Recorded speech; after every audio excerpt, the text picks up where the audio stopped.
This is a CW Spiral, a podcast run by two Barties and a Bughead.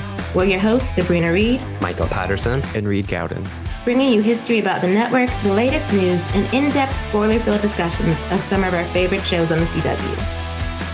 Okay, so welcome to a Doomsday podcast, because we have finally gotten news, though not the news we wanted, but we are apparently in a new CW era, as news came through the pipeline about the fall schedule, about what shows are going to be coming. We're going to start, of course, with the cancellation news we received last week, which is that Kung Fu is no longer going to be on the CW, and that they did shop the series, but it's not going to be picked up anywhere else. So season 3 is actually the last season of Kung Fu. That's a shame, but I mean, are any of us surprised at this point? You could be the number one show on this network, and we'd still not be surprised if it's not picked up. Heck, that might be in our future, who knows? But apparently Kung Fu ended quite well. Like, they were prepared for a potential series finale, and that's ultimately how it turned out. So good job to them for seeing the writing on the wall. But it's sad for the cast. That was such a positive show. It was one of the big three when it debuted with Superman and Lois and Walker. I know the ratings fell off, but it was still quite popular. It's just such a shame, but nothing's completely unpredictable with this network at this point anymore. I know.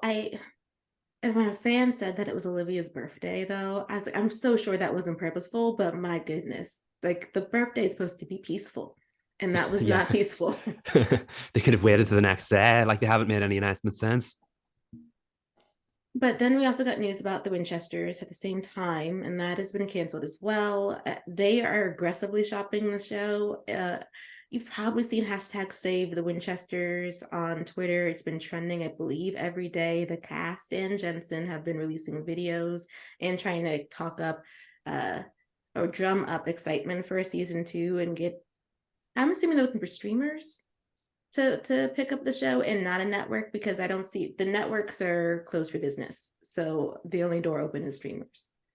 I really want to know what, one, aggressively means, two, what the talks are like, what the goal is. I just want to know. I have no opinion or judgment to share.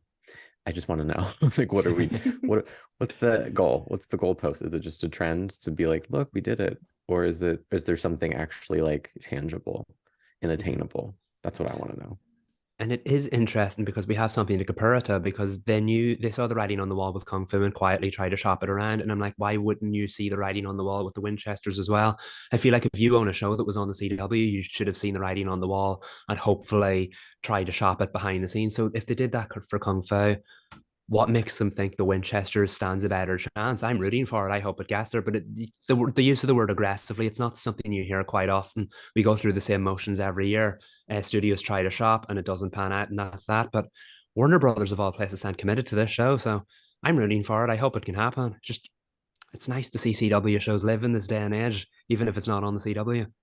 I know we talked about this many pods ago. Just brought up the question, what kind of what shows are deserving? I think deserving is the big word there. Does everything need to be saved? Does everything need to end perfectly the way it needs to, the way people think it should? We had that discussion, and I've been thinking about it a lot right now, and with these recent cancellations and the Save the Show campaigns. Again, I have not reached any conclusions. It's just something I'm mulling over. That might be a controversial take, but just thinking about it, considering it. Yeah, well, because it's the consideration of the direction the series is going to be going in, right? So I know that the three of us felt that the Winchesters ended on a note that felt like a series finale. Jensen is saying they had 5 seasons planned, that they want to somehow make this an avenue to do a supernatural revival in some capacity. There's been talks about that, but that would be a far down the line sort of thing. I don't know what John and Mary's next story would be, or if they had one in the tank, if that's what they're aggressively shopping. They're like, no, there's still room here for this show to grow. Walker Independence is also being aggressively shopped, and there is, again, no explanation for what aggressively means. That series also could have served as a series finale, though it had more, I think, gas in the tank for a second season, considering how it ended with Tom's father coming, and we don't know how that would have panned out. But again, if it didn't return, it ended solidly. I'd like to see it return. I love Walker Independence. I want to stay and go back to Independence, Texas. But it's definitely not happening at the CW. I guess HBO Max and Paramount Plus, where are you? If you're interested, let them know. But that's it for cancellation news and renewal news, because we're still on the bubble for Superman and Lois, All American Homecoming, and Gotham Knights, and might be for a little bit longer. Brad Swartz did say today, which today's Thursday, May 18th, for everyone who's curious, that they are going to make a decision sooner or later. They're just looking at the budget for 2024, and they love all these shows, but one of the criteria for remaining on the CW is being able to make a profit for the network and not just the studios, which is why Superman and Lois seems to be on shaky ground despite having high viewership. That's infuriating to me. I know that's how business works and everything, but why are we waiting until the last minute to make a decision that sounds inevitable at this point? And also, how silly would it look if you're trying to launch a new era and you cancel your most watched show? And yes, based off the last 5 or 6 weeks, Superman and Lois is officially the CW's most watched show at the moment. So I don't understand the thinking behind that. I get from the business standpoint, you got to make some money, but maybe there are conversations going on behind the scenes, and that's why it's taking so long. There has to be a happy medium there, because you can't launch a whole new chapter of your network and lose like half the viewership because so many people won't be there coming back for your most watched show. That's arguably the most crucial advertising slot throughout the whole season, and now they may not have it because they'll no longer have the show on the air. It doesn't make sense, especially when this new CW, according to Dennis Miller, was all about the quality of programming and quality programming that makes you think things and feel things. And Superman and Lois is doing all of that. And I feel like Brad did address that by saying that it's creatively very strong. But if it's all about money, I'm not sure where this network's future could go, because it could just be a heap of random shows stuck together that might turn a little bit of a profit here or there. There's no identity in that. And if there's one thing the CW has been known for, it's its identity. Now it's being considered the acquisition network, which is like, I mean, people have been making jokes and changing the name of the CW, what the CW stands for around. I mean, it is kind of funny, but it also is heartbreaking because, in all honesty, I feel worse than I did during McCullen of last year. It just feels like a completely different network. I feel like this is a good time to just launch into the fall schedule. I'm not going to apologize for our spiciness in this pod for everyone who's listening, because it just feels like the energy in the room is not positive, and it's not going to be. But this is the fall schedule. So All American Mondays are done. You have All American Season 6 in the 8 p.m. slot. Okay. So 64th Street is going to be in a 9 p.m. slot, and it follows Moses Johnson, a promising Black high school athlete who is swept up into the infamously corrupt Chicago criminal justice system. Taken by the police as a supposed gang member, he finds himself in the eye of the storm as cops and prosecutors seek revenge for the death of an officer during a drug bust gone wrong. It is being described as a courtroom drama. It used to be on AMC before they canceled it. They had already filmed the second season, so what CW has acquired is the first season, which will air in the fall, and then the second season will air sometime in 2024. Did we ever think we'd get to the stage where an AMC show would be on the CW? Ever? It's interesting. It is. This would be what, the second courtroom drama, except like totally different vibe than Family Law. Totally. But it's coming back too, so they like the courtroom dramas. I know. And then Tuesday is no longer a superhero block.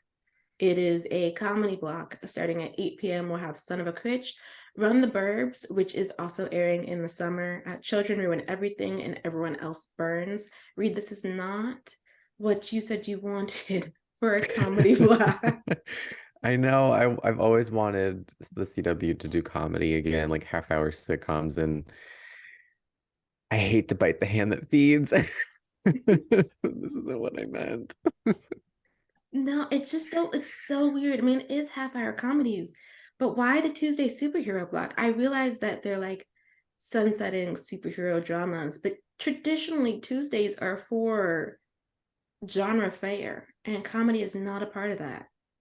I think Tuesday might, I mean, I don't know. All the other schedules are a hot mess as well, but Tuesday might be the safest night for comedy compared to other. I mean, I would say there's steering clear of Wednesday because of Abbott, but Abbott's not coming back in the fall. So I guess Tuesday, if they wanted to leave All American, put it Monday. Tuesday's their next best bet for comedy. I have no idea. Well, it's strange though, because Tuesdays is the procedural fare, right? Like everyone is locked up at CBS watching the FBI shows. Counter programming, I guess.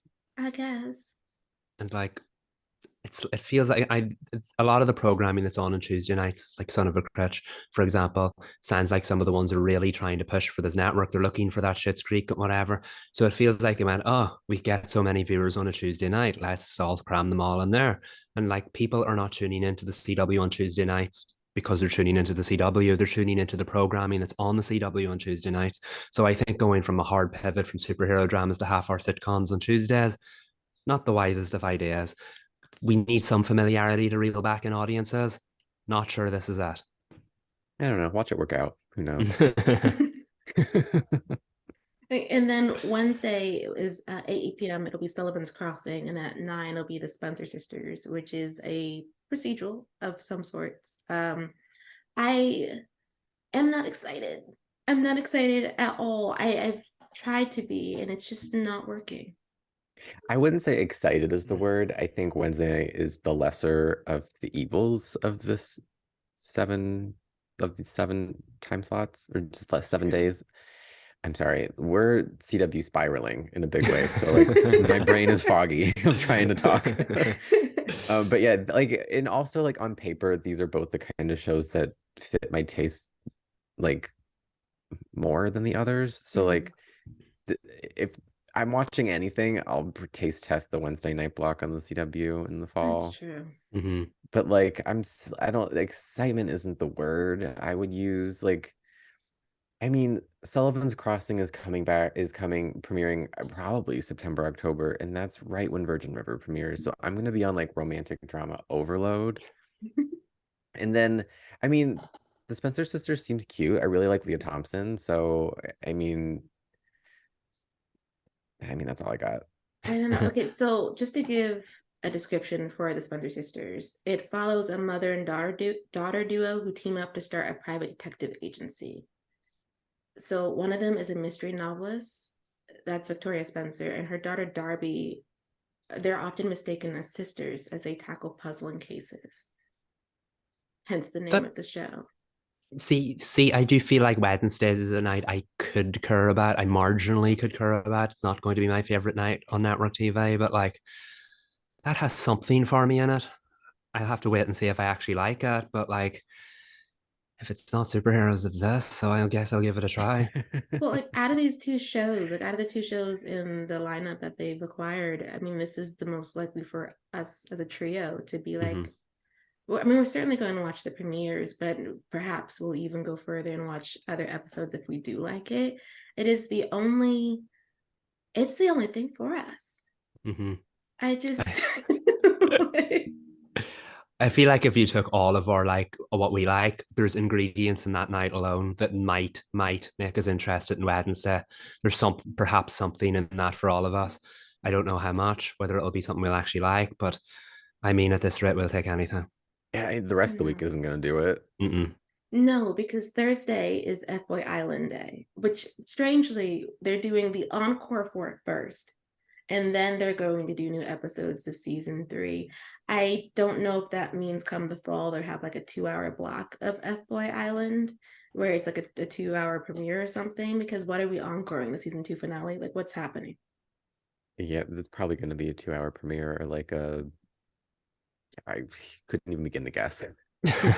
But like, we piloted this system with the Winchesters this season and it flopped dramatically. Wasn't it Thursdays as well? Was it? Isn't that? Was No, that Or was Tuesdays? Winchester Tuesdays. Tuesdays? Tuesdays, Okay. yes. So there's another example of them wasting the big superhero slot. 8 p.m. slot was just a typical rerun. And then they had the new episode on at 9 o'clock. It flopped. It lasted 3 weeks. The Winchester's ratings plummeted and they moved it back to the early time slot, dropped the rerun format altogether. So who in the right mind looked at that and thought, you know what, let's launch one of our new shows by doing the exact same thing? I mean, where's the logic, people? It's not in the room. It's not in the room with us. And maybe we'll be proven wrong. I don't see how though. We'll know when we start seeing TV Line's TV ratings if this works in their favor. And then Friday through Saturday is kind of the typical fare that everyone's used to. You have Penn and Teller at 8, and you have Whose Line Is It Anyway at 9. And then on Saturday you have Masters of Illusion, and then you have World's Funniest Animals. Like everyone's used to that. That's not a change in the schedule. If you're used to watching those shows on Friday and Saturday, you are the only ones happy right now. That and the All-American fandom, as far as the flagship show. Still waiting on the All-American Homecoming news. But do you know what? I do not care about those shows, and yet my heart was so warm reading that. I'm happy to see some sense of familiarity on the schedule. Like, I know they said that Friday they were gonna reconfigure for unscripted, right? And like this looks a lot like what Fridays used to look like on TV. Like when we were growing up, it was either like they dump comedies or it would be like random unscripted stuff. And then it became like the death slot, supposedly in quotes. But then I feel like the CW kind of reclaimed the Friday nights. Like Dynasty on Friday nights was so much fun. I know they moved it to Fridays from, did it premiere on Monday nights when it first premiered? And then they moved it to Fridays and everyone was like, oh, Dynasty sucks. It's gonna get canceled. It's on Fridays. And then it stayed there for the rest of its run, and it kind of made Friday like a celebration in my mind, at least. And now that it's back to just like, I mean, no shade to Penn and Teller, Whose Line, like I'm sure it has their fans, and I'm sure they're very talented and funny things are happening in those shows. But I'm still just sad. Look what they took from us. They took Dynasty Fridays from us. Nancy Fridays. Wasn't Charmed on Fridays? I believe It was, so, wasn't it? because Fun Fridays are gone. Remember we dragged them because when Charm was gone, they were airing Penn and Teller, I think before Dynasty, and we were like, for what reason? Could The just best of both worlds. The best of no worlds. And then on Sunday, they're doing I Am, which is a film series of documentaries. So it'll be films on like Bruce Lee, on John F. Kennedy, running from 8 p.m. to 10 p.m. So if you are a documentary person, this will be the night for you. I'm intrigued by that. It's quite different. So, I mean, I'll take anything at this point, but it's something different. That it's not just scripted or unscripted in the sense that this network, well, this new version of the network is used to. I don't hate it. I'm pretty sure it's going up against ABC's Wonderful World of Disney, so good luck. Yeah, more power to you on that one. Because the ABC has the families locked up there. The babies have the remote control and they will not be relinquishing it. Let's see. So for mid-season, and this is disappointing news for the Walker fans, season 4 is being held until 2024.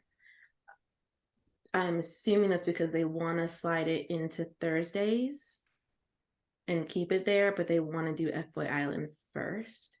But that also makes me scared because FGirl Island is being saved for the mid-season. So there's counter programming and there's nonsense. I hope that they don't do Walker FGirl Island. That would be an interesting Thursday. It's just, yeah. I'm sorry I spoke that into the universe, but judging on how delete. I mean, I wouldn't put it past them, but maybe has Walker been on Thursdays for its whole run? I want to say it was. Because maybe they move it to Wednesdays to heartwarming family programming night. Oh, when Sullivan and Spencer Sisters ends. They could do that. I hope they do that. Mole, take that back. I know we're probably not gonna have a lot of messages anymore for you, Mole, but take that one to the desk. Yeah, the Mole probably quit. Okay, and then to wrap this part of the pod up, there are some shows that we should talk about because they are in production. Brad did say that they have 70 things in development in production. Some of which is, what was it, about 10 or so is no, 12 is scripted and 15 is unscripted. And we got some news on what that is. So there's Joan, which is a 6-part jewel thief drama starring Sophie Turner. No one would have saw that one coming.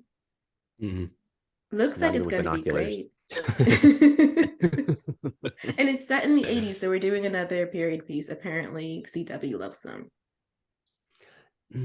Look, do you know, I just want to say this.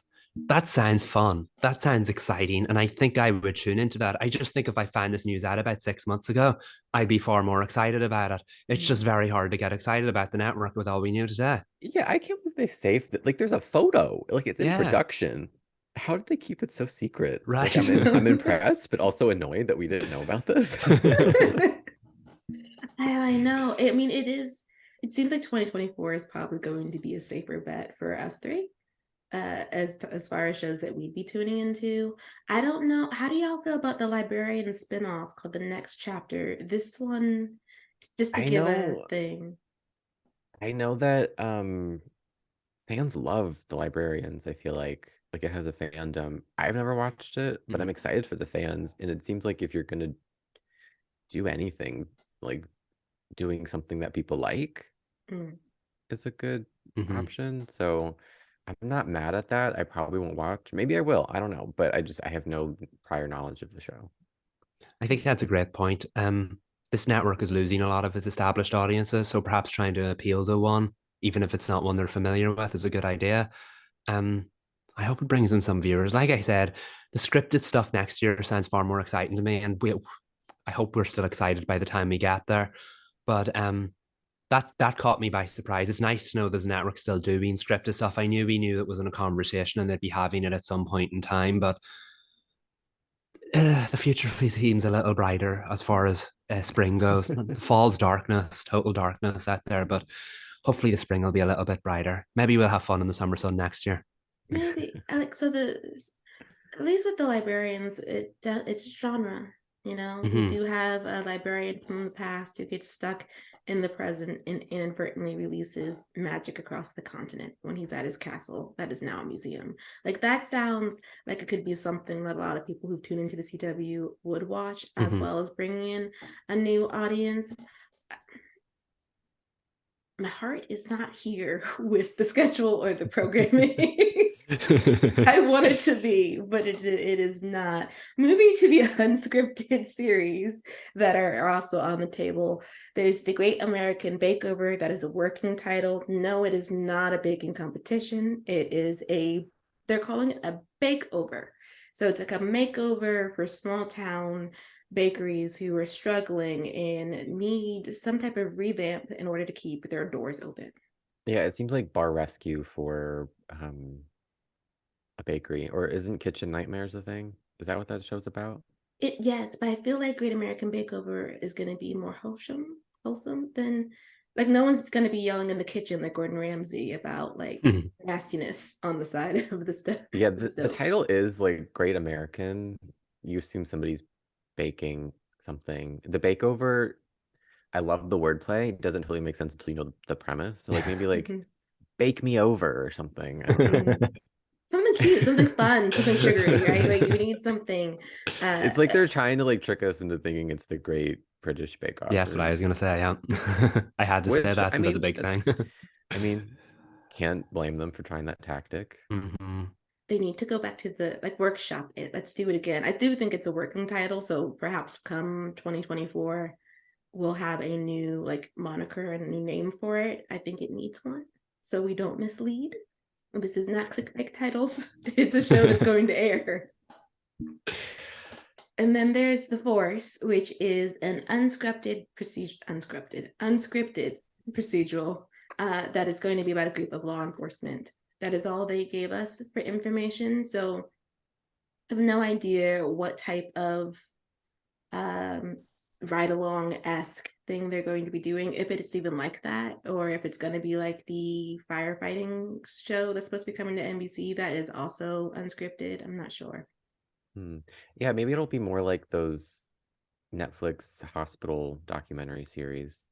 I was expecting like dash cam footage, like old school cop stuff, but I guess we'll find out what direction it is. It might be that. I mean, because there's nothing there in the description. It could be so many things, but it's called the Force, so it Not Star definitely Wars. feels strong. I was just going to say that. May the force be with. And then lastly, we are once again hopping into the dating fair with Patty Stranger Millionaire Matchmaking. I believe it's exactly what it says on the tin. Patty Stranger is going to try to put millionaire singles together, and that is the premise of the show. I have no opinion on that show. Mm-mm. I've It sounds nothing. like Bravo. It sounds like Yeah. Guys, we're so tired. Oh man. On that note, can I just say they're going on and on about how the CW is finally a broadcast network, but correct me if I'm wrong. In your opinions, do the other broadcast networks not have a specific identity? And I feel like the CW right now is in an identity crisis, not because it's not like the old CW, but because none of these shows go together. There's no kind of like through line in the way that a broadcast network's supposed to have, if you know what I mean. Mm-hmm. Yeah, it's kind of like the CW that it became in its golden era. Was like, she was in middle school, she was fun, she was expressing herself, like, she's wearing scrunchies, colorful clothes, and then now we're in high school and she's like, ew, who was I?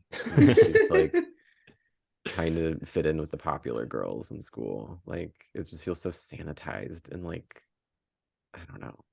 I just don't like some of the quotes, and I'm going to be completely honest. I'm not going to repeat them or say who said them, but there have been quotes that have just like stung me. It's sort of just like it's trying to like belittle the legacy of the network and saying like, oh, it's finally a broadcast network for a broadcast audience. I'm like, I I I I reject that wholeheartedly.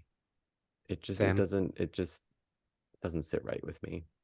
No, because we love the network. It feels like it's like pandering to everybody who had always spoken badly about the CW. And now it's like, oh, if you always wanted to watch this network, but you couldn't find content for yourself because they were doing that over there. Here's everything that like we're going to show you that you're really gonna tune into. It's just like the other broadcast networks. Like that was the point. It wasn't. It was the little network that was also like, yes, she had the credit card. She was swiping away, but she was so fun. Mm-hmm. And I know I'm here as like the Arrowverse expert and go on about superhero shows, but I was watching this network or the shows this network produced long before that. The Vampire Diaries was huge in the UK. WWE's Friday Night SmackDown, obviously at Hop Network, but again, watched that. A Secret Circle, all of this great content that the CW produced. And it had its own identity back then. Then it morphed into the superhero like a hub, and it had its own identity then. But these shows have such an incredible legacy, not just in the US, but worldwide. And so it really bothers me now that they're like that the CW's found itself and it's going to be like a broadcast network for a broadcast audience. And no, it's been that all along. Those shows might have blown up on international markets, but that was long before the days of streaming.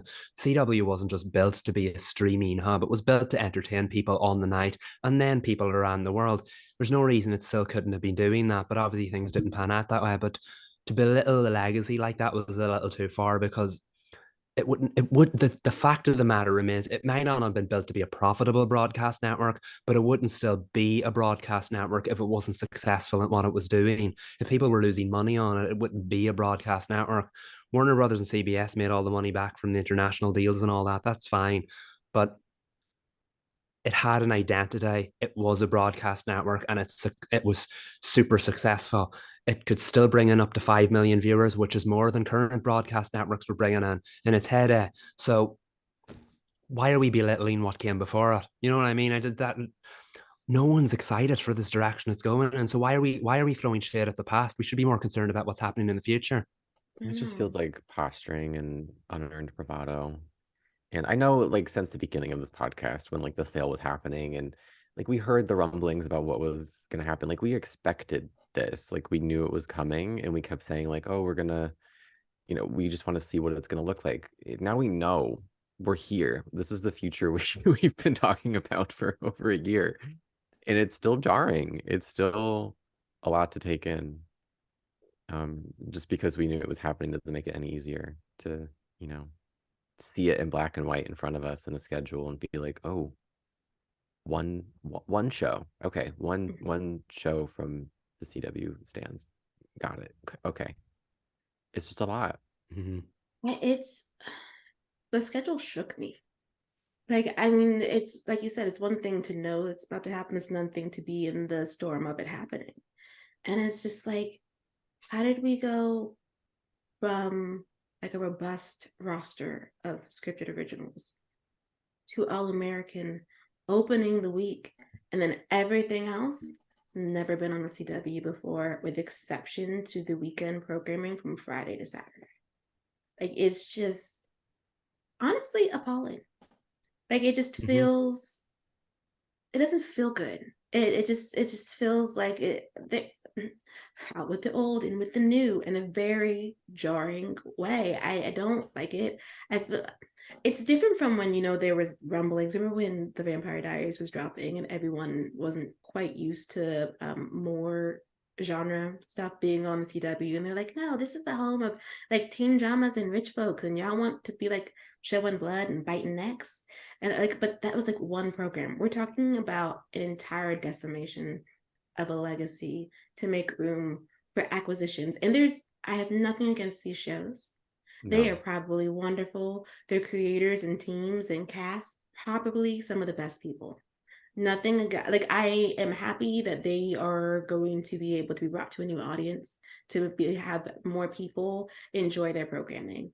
I just wish we didn't have to lose ours to make room for it. Mm-hmm.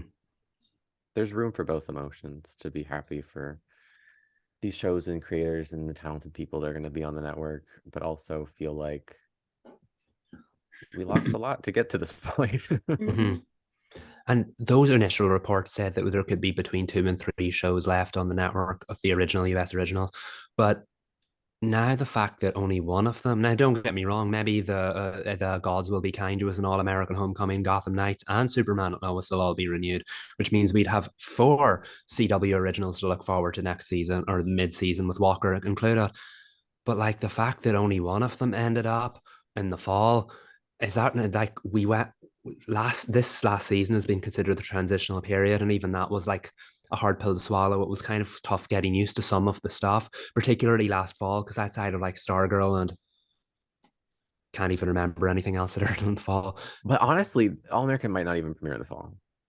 Yeah, really, honestly, because there's a strike still happening and is expected to go through the summer. So at this point, that's just them crossing their fingers that they're going to have All American on Mondays in the fall.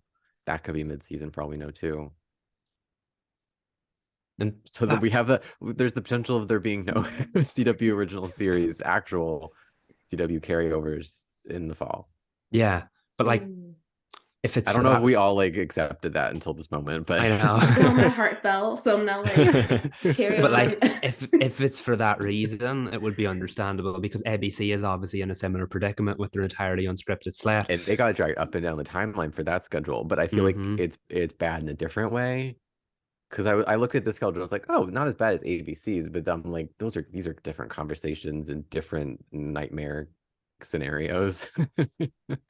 I don't even want to get into ABC's schedule, but I mean, it's the jokes that have been on the timeline have been really funny. I won't say that much.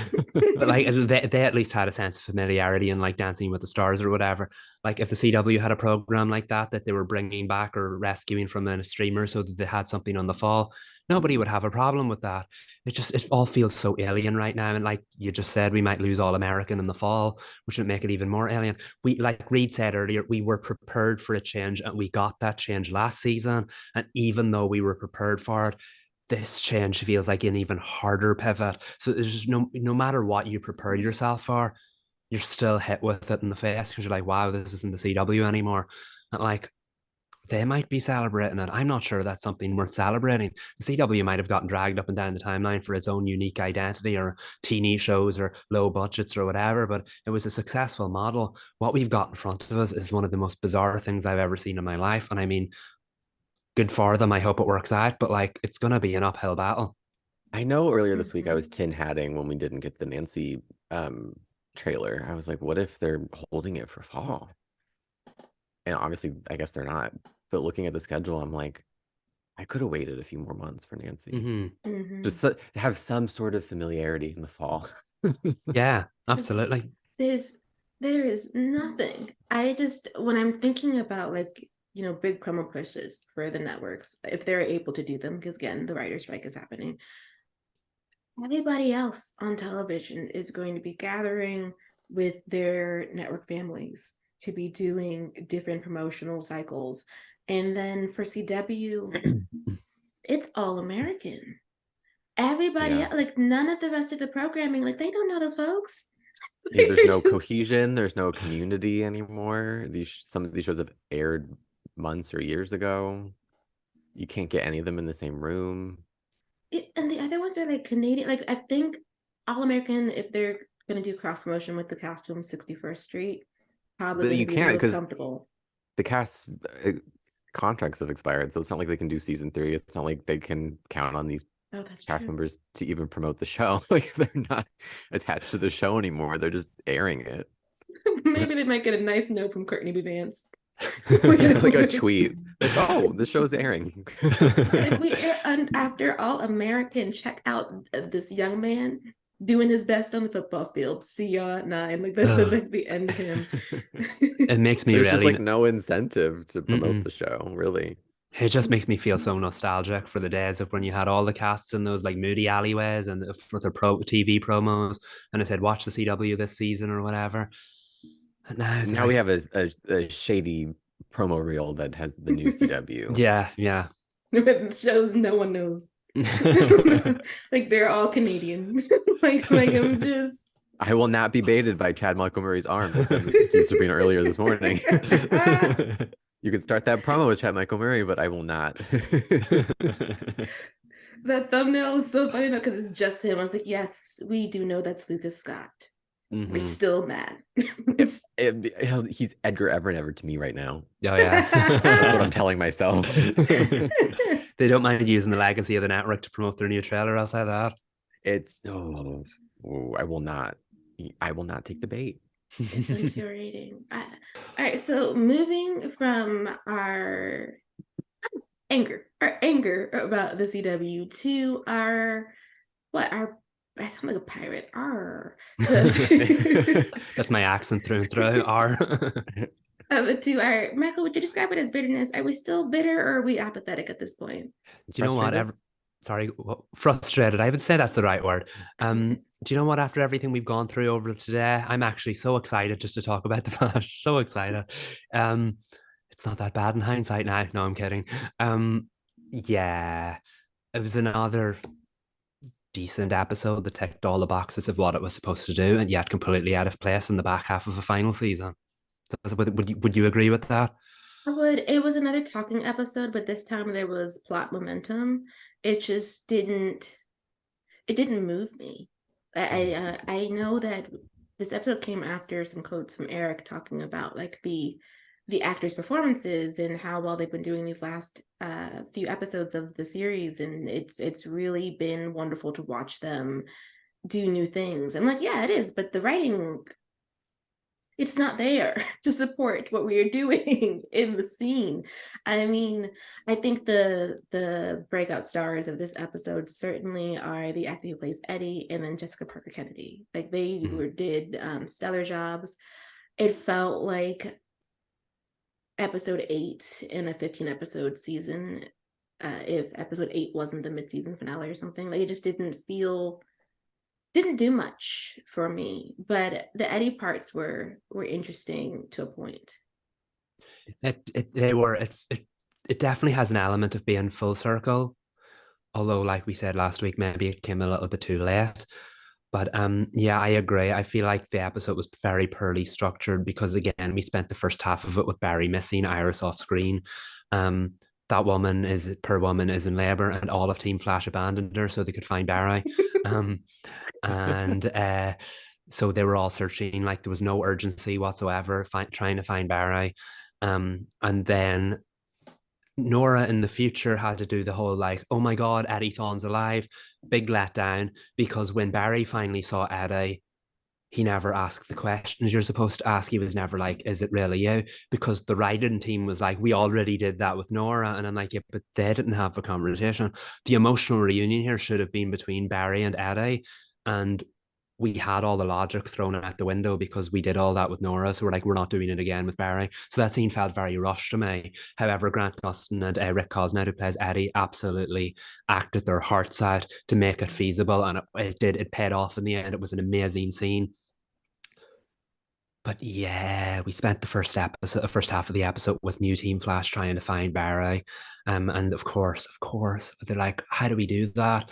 Well, he's away at the year 2049, and we don't have any time travelers upon us. So the only person who could possibly do that is, of course, Cecile. So Cecile decides to project her consciousness into 2049, Cecile's body. Makes no sense. It does not. And of course, when she wakes up in her 2049 body, she's like, damn, I look good. And I'm like, she's supposed to be 80, but yeah, she doesn't look it. Exactly. Which of course, let's now talk about the big elephant in the room.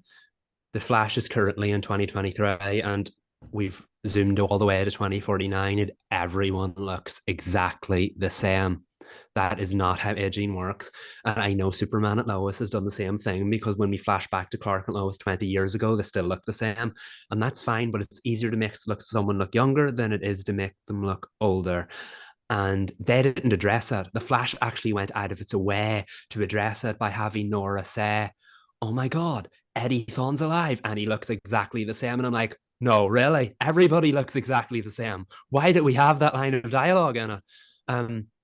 I just think that was one of the biggest plot holes. Because yeah, Cecile is supposed to be in what, her 50s, maybe 60s now, and we're zooming 26 years into the future. So this woman would be in her late 70s or 80s. I'm impressed with that math you just did off. Well, she's like 40s, right? Maybe 50s, somewhere in around there. I mean, the point stands, she would have aged. Yeah, yes. Absolutely. And so she's apparently, future Cecile's getting her new super suit. So when present Cecile finds herself in her mind, she's all excited to get the new super suit. And it's like any typical superhero suit, slinky, shiny super suit. And she is moving in that suit. She is exercising her mind. Age has not affected her in the slightest. Same could be said for Chester and Allegra, who would probably be in their 40s or 50s and yet still look like they're in their early 20s. And you're like, and then of course, the big issue, they actually went to the effort to put the white wig on Iris. So bad. What is the point? So mad about it. Why did we age Iris and have this poor woman looking older than Cecile when Cecile's supposed to be in her 70s or 80s? I know we've gotten far too hung up on this, but good Lord, there was a strategy to this, and that was not it. This season has made choices, right? From what I hear, it's just like the choices that are made. Most they might so have random. It is. Oh, you know what? We should also, things that are random in this episode, but also hilarious. So Eddie, the way the negative Speed Force convinces him to go evil is by dropping catnip for him, which would be to have a life with Iris and to have a daughter. Yeah, it's like a little catnip, just like sprinkle it in there for him to get. I have cats. This is just what my mind went to. I thought you meant literal catnip. Okay. But he so they had Nora but blonde. They put a blonde wig, a short pixie cut on Jessica Parker Kennedy so that she could be Eddie's daughter. And I was like, I know Eddie is going through, and he's hearing voices and his mind is slipping, but it did not stop him to think, it is strange that even if I'm the person who's with Iris, I would have a daughter who looks exactly like Barry's daughter. Nothing happened. I was just like, I know we couldn't afford another actress, but couldn't we have just put forward the idea of having another daughter? Could we not have had a baby on set? It didn't confuse me. It more just made me laugh and took me out of the story because there's just not enough meat on that bone. It's not even the same Eddie. So why is he so attached to the idea that he would have had a baby and a life and a wonderful marriage with Iris with no proof of that? No, nonsense. I was going to say it makes no sense, but it's literal nonsense. His daughter would not have looked like Nora. Um, I don't know. And then then fake Nora with the blonde wig was like, "Come to me," and then real Nora saved the day. But Eddie recognized real Nora from the time she was back in the past. Wow. Which he shouldn't have, because they had what, a minute interaction. I mean, the memory must be wonderful. Right, Because yeah. if I talk to you for 5 minutes and it's been like what's supposed to be in his world 10 years, 20 years, Yeah. I'm so sorry. We're not gonna, no. And what did you say? Eddie died 34 years ago, and yet everyone looks exactly like they did in season one. I'm sorry, what? Um, and then sorry, I really need to let the aging thing go, but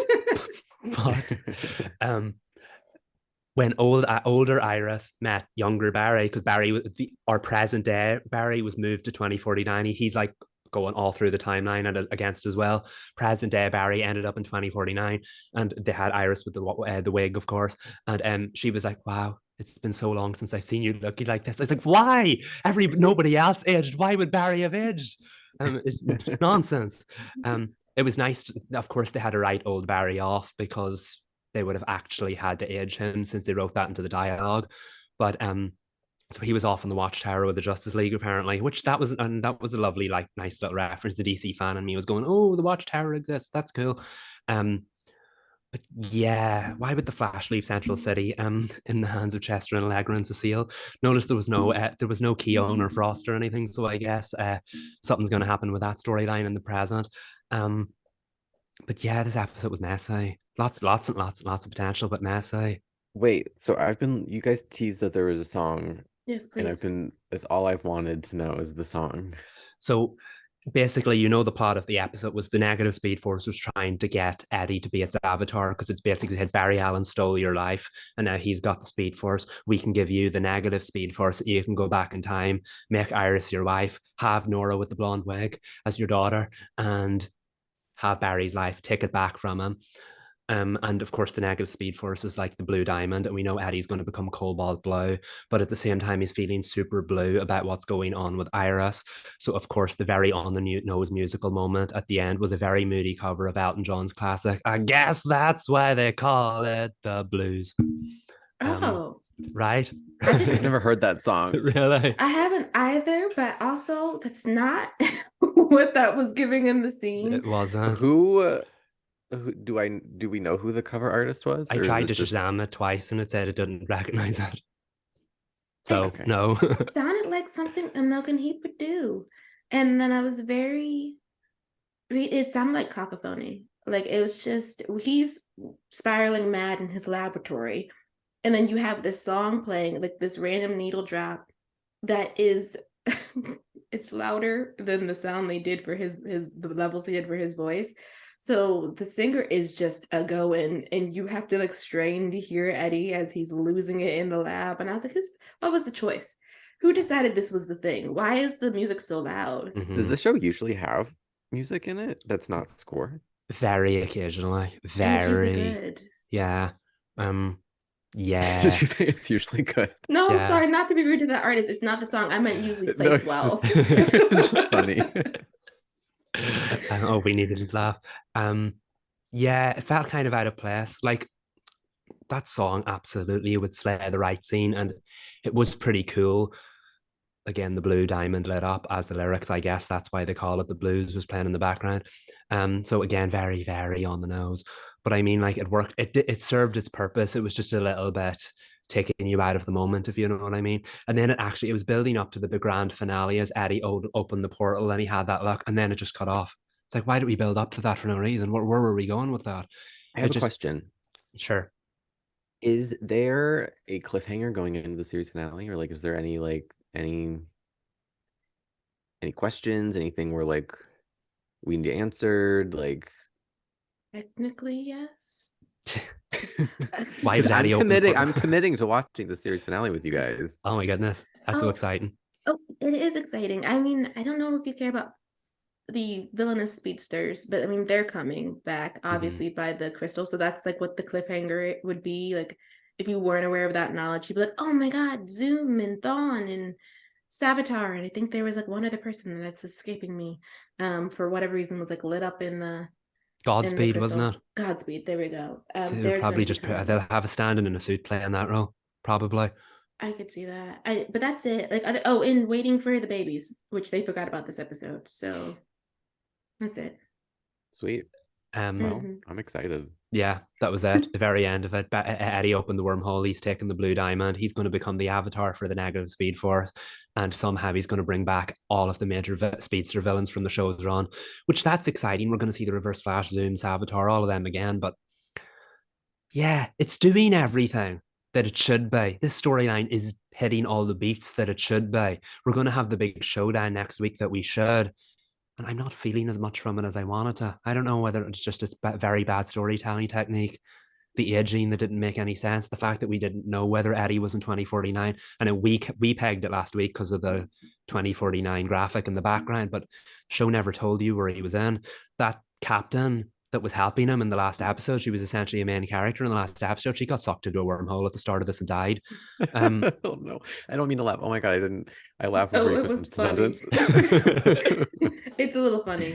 Like he gets angry, and then the wormhole opens, and then she gets pulled out like a tornado is happening, and then that's the end of her. And Nora, who has been taken over by the negative speed force, just absolves Eddie of guilt. She's like, "Oh, you didn't mean that to happen," and that was just enough for him not to care that a woman is dead. He just went, "Oh, you're right. I didn't mean it to happen. Let's continue talking about your mom." And then so Sabrina, correct me if I'm wrong, is the Speed Force alive or dead? She showed up at the start, Speed Force Nora, screamed like there was no tomorrow and then disappeared, and now they say they've no connection to the Speed Force. If they defeat the negative Speed Force, will she come back? Well, see, that part doesn't quite make sense, because why would they have connection to the Speed Force? You need Barry to let you know if she's okay or not. I'm assuming that she's fine because Barry sped away. This is true. If he didn't, he wouldn't be able to use his powers if she was gone. I think she did tell Iris that she wouldn't be able to hold a corporal form because somehow the negative speed force is attacking her on the astral plane. So yeah, that is just what's happening, Reed. That's what words. she told Iris. If Michelle Harrison is not playing Barry's mom or Joan Garrick, she's just showing up as the Speed Force to be in pain 24/7. They have not used no peace whatsoever. To think this woman was the season 7 villain, what they've put her through now. But yeah, I hope the Speed Force survives. I don't really know what to feel going into the finale. This is what I fear. The series finale will probably be a phenomenal episode of television, and yet none of what was leading up to it will have been worth the journey. I feel the same way. I just don't. I think it's because we keep taking detours, right? And so they have to.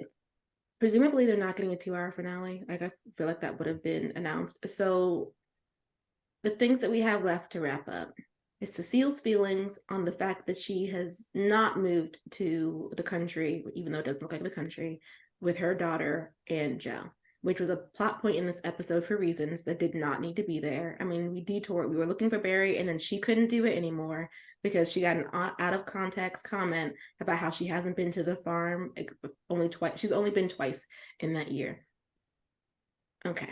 Then we have the babies. Well, the baby, Nora. I keep saying babies because I'm hoping for the twins, but Iris is in labor, so we'll probably get that either in the middle of the episode or towards the end of the series finale. We have to defeat Eddie. Chester and Allegra have to do one more romantic moment. Keon has to decide if she's going to fly up into the atmosphere or travel the globe instead of being a part of Team Flash. We have one last chance to see if Cisco is going to be here, which presumably not, because I feel like Carlos would have said something. And then Mark has to do something in 45 minutes.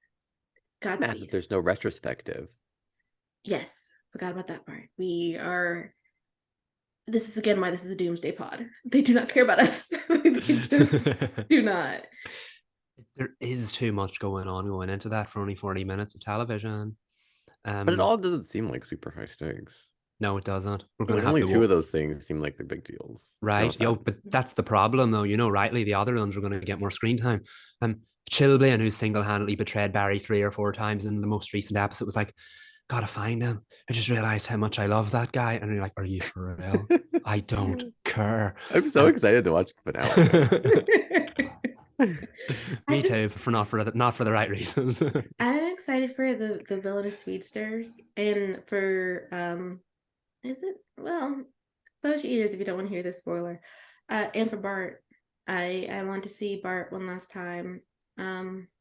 Presumably he's in it. I know that what is this actor's name? Lord help me. Jordan Fisher was on set, so he is supposed to be. Oh, that's good. Because I wasn't sure, because I know there were photos from the actual Speedster War or whatever that goes down at the end.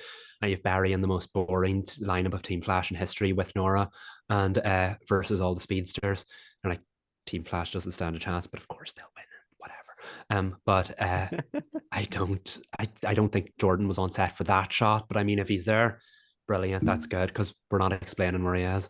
Well, then what was he doing on set? I didn't know we had if he wasn't in the final episode, what were we doing?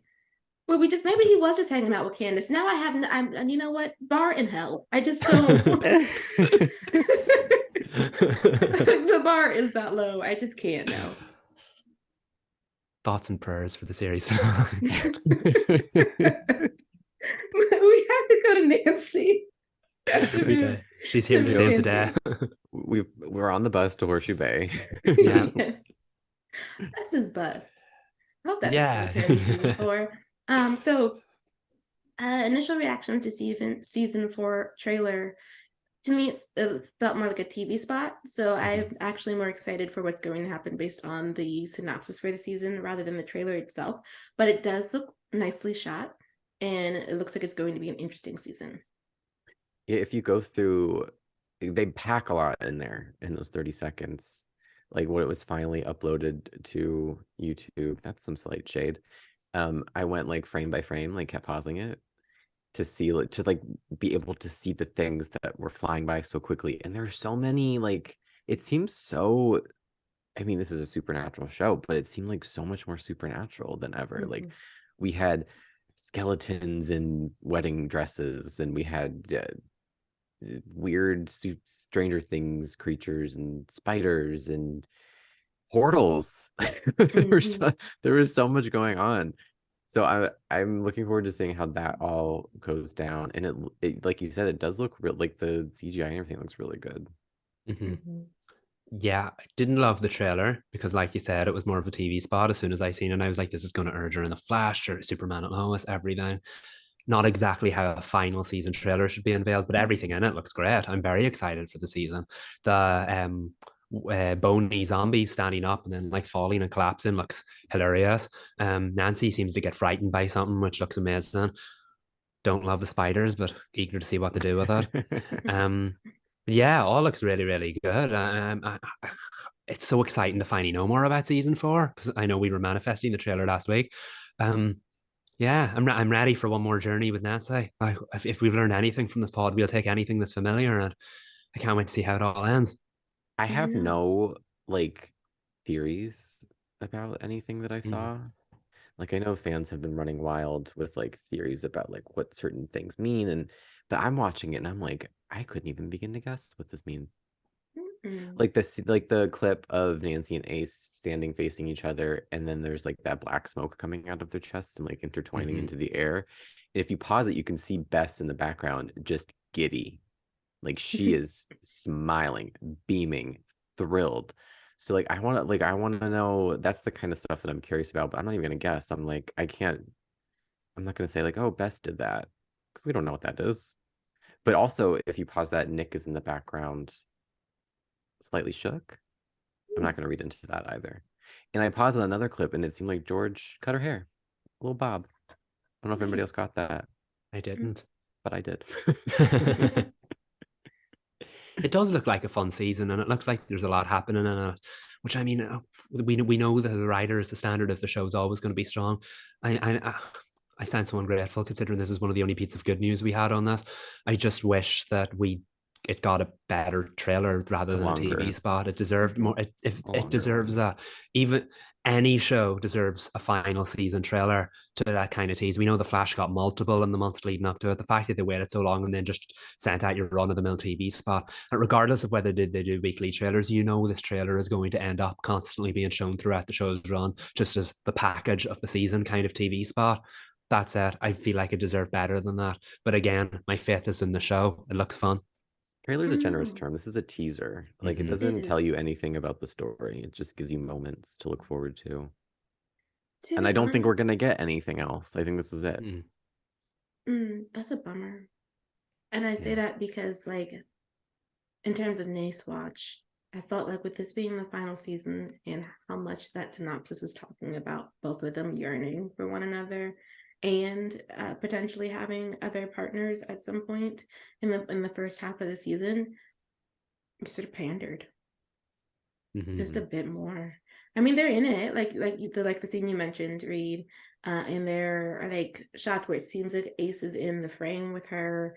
There is a exclusive on TV line where they're facing one another, and Nancy's in this flower crown and this dress, which is giving, like, I don't know, like we're about to do some type of ritual, not together, but just in general, like we're about to, or it's like a spring festival of some kind. She looks great, and that looks like it's going to be a emotional moment, most likely.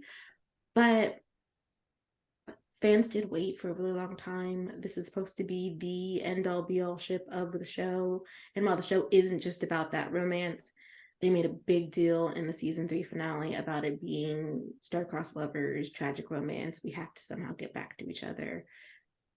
So I felt like they should have done that or something akin to that in the trailer. That's all we're getting.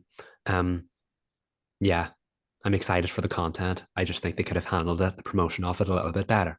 Speaking of the content, there is the one clip in the teaser. I'm not even gonna call it a trailer anymore. You're right. Where Nancy is holding a man in her arms, and she's saying, like, you're not gonna die tonight, something to that effect. I'm sure someone will correct me. In that scene, she was giving Bitsy to look. She was really like, and then in that moment, like, I was like envisioning them playing sisters or mother and something. I was like, suddenly I needed them to be acting together because they are the main characters of this podcast. Yes. And it's only natural that they work together in the future, because I don't know, we praise Kennedy so often, but I had never put two and two together until that scene, how similar their acting abilities are. And that's a very high compliment, because they're two of the greatest actresses to ever be on this network. But yeah, I watched that scene and I was like, okay, Bitsy, I see you. Oh, I would love that. And I feel like you've spoken that out into the universe. Mole, if you have anything left, take Mole, it back. you're still on the clock. Oh, and we should end it there with a manifestation for Bitsy and Kennedy to be in a project together, film, TV show. Not picky, just be in a project together. Yeah, a TikTok, anything. I'll take it. Okay, well, that is it for this week's pod. Checking one more time to see if we got any type of renewal news or cancellation news from the CW. And we did not. So that is it. We are the CW Spiral. I'm Sabrina. I'm Michael. I'm Reed. Bye, y'all.